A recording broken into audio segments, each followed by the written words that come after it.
Our Around the World segment tonight, President Trump abruptly canceled his trip to the DMC yesterday, citing bad weather as the reason the trip could not proceed. But President Trump did take the opportunity to give a speech at South Korea's National Assembly that struck at the heart of the North Korean regime. Trump warned North Korea, "Do not try us. The weapons you are acquiring are not making you safer. They are putting your regime in grave danger." Take a look. The weapons you are acquiring are not making you safer. They are putting your regime in grave danger. Every step you take down this dark path increases the peril you face. North Korea is not the paradise your grandfather envisioned. It is a hell that no person deserves. With me now, Principal at Trilogy Advisors, John Sitilides. John, good to see you. Good to be with you, Liz. All right, John, I had two takeaways from this speech. First of all, this is a different kind of rhetoric than we've heard from the president. It seems to me it's almost more strategic than we've heard from the past because it hits at the heart of two of the fears of the North Korean regime. First of all, it threatens their existence. That's playing on the fear of Kim Jong-un. We've already heard that he is running scared, worried that there's going to be an Osama bin Laden-like decapitation force sent to get him. And that to me is a pretty smart strategy for Trump to be using over there.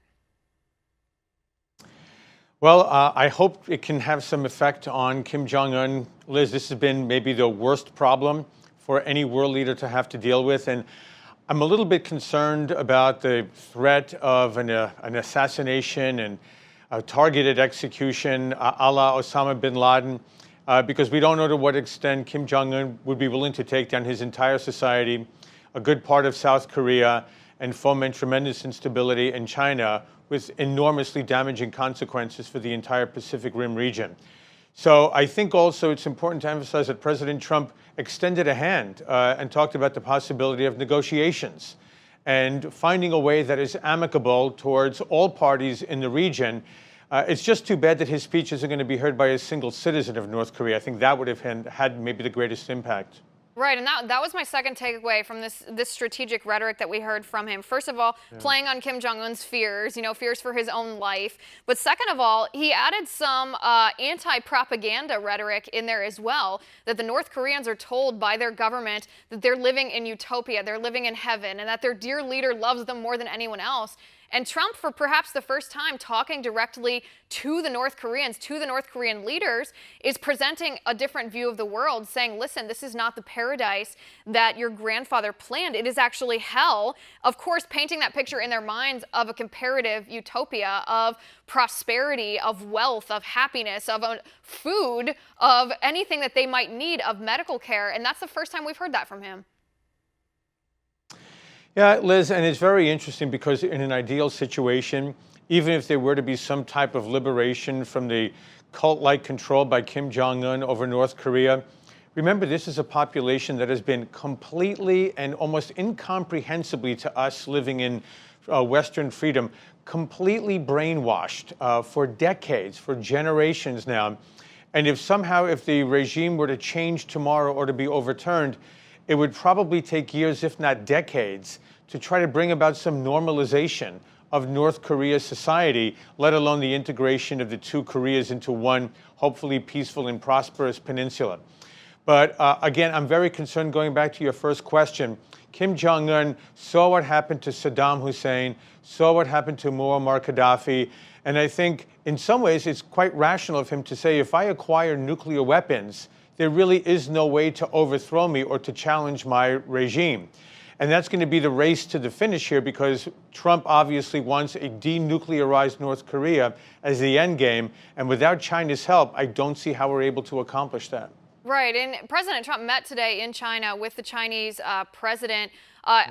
Reports are saying that he's trying to pressure the Chinese president into stopping oil imports into North Korea. The Chinese have been very hesitant about doing anything beyond what is required just by the letter by the United Nations. Is there any hope, in your opinion, given Chinese interests in that area, given Chinese interests with North Korea, that they would finally just put their foot down and be like, listen, you have to stop this? It's a possibility, Liz, but it's not going to happen, I believe, because President Trump is trying to persuade Xi Jinping on this particular swing through the region. It may happen eventually if not only the South Koreans accept American nuclear weapons, as they had until the early 1990s when they were removed, but really I think if the U.S. and Japan work out an arrangement where Japan is able to achieve an independent nuclear arsenal, that might be what finally tips China's hand and looks to work with the United States and Japan to bring about a different regime in North Korea. But I don't think anything is going to be happening in any major way right now because A, China enjoys having North Korea become this problem for the United States, for Japan. It keeps all of China's adversaries on their heels. And it also makes everyone come to China for help and makes China a much more important player in trying to achieve any diplomatic solution to these Pacific region problems. Right, and you're a global risk analyst. You look at the different boiling pots that are happening all over the world and you tie them together. There have been some critics of President Trump's foreign policy who have said by handling North Korea in the way that Trump is handling North Korea, by taking this, hard line position against the nuclearization of North Korea, that Trump is actually pushing North Korea and Iran, two rogue nuclear nations, together instead of keeping them as far apart as can be, which may make the world a safer place. What is your analysis of that? I disagree fundamentally. Anyone who tracks the history of these two countries knows that North Korea and Iran have good military-to-military relations dating back at least 3 decades to the formation of the radical Islamist Republic of Iran. And if anyone looks at the missiles that the two countries have been developing, their physical characteristics are startlingly similar. They're trading secrets. They're watching one another in terms of their regional destabilization activities. You see what North Korea is doing, challenging Japan and challenging the United States. And look at what Iran is doing in Syria, in Iraq, in Lebanon, in Yemen, in Bahrain. And I think in many ways, it's led to these latest moves by the Saudi government to really upend the way the Saudi economy and the Saudi political system is going to be proceeding. So, no, there's nothing that Trump is doing. And I would say one more thing, Liz. I think it's about time that the United States president made very clear, enough with the platitudes to Kim Jong-un. They have failed for 25 years through Clinton, Bush, and Obama to achieve the desired outcome. And I think Trump is moving in the generally right direction. And I think putting Kim Jong-un on notice that there are going to be limits to what's acceptable is going to force not only North Korea's hand, but most importantly, again, China's. Right. It is an interesting negotiation tactic to take that hardline edge to say, listen, you're putting yourself in peril, you're putting your people at peril if you don't stop doing what you're doing. But if you decide that you want to stop, we will come to the table with you and work out a solution. It's interesting. It hasn't been tried before, at least in regards to North Korea. John, thanks for coming on the show. I appreciate it.